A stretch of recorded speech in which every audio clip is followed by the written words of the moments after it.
Hey guys, I will show you how to fix this problem on Windows 11 operating system. In the first step, simply right click on the start icon and then select settings.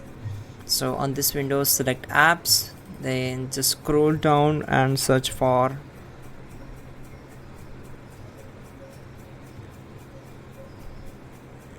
optional features. So here it is, click on it, then again just scroll down from related settings, click on more Windows features, expand it.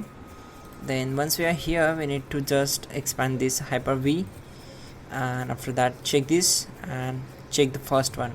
You can also select the second one also, but make sure that you have to check the first one, Hyper-V management tools.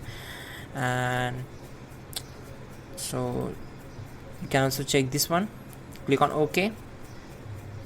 So it will try to search for the required files and it will apply the changes. We need to wait for it to complete the process.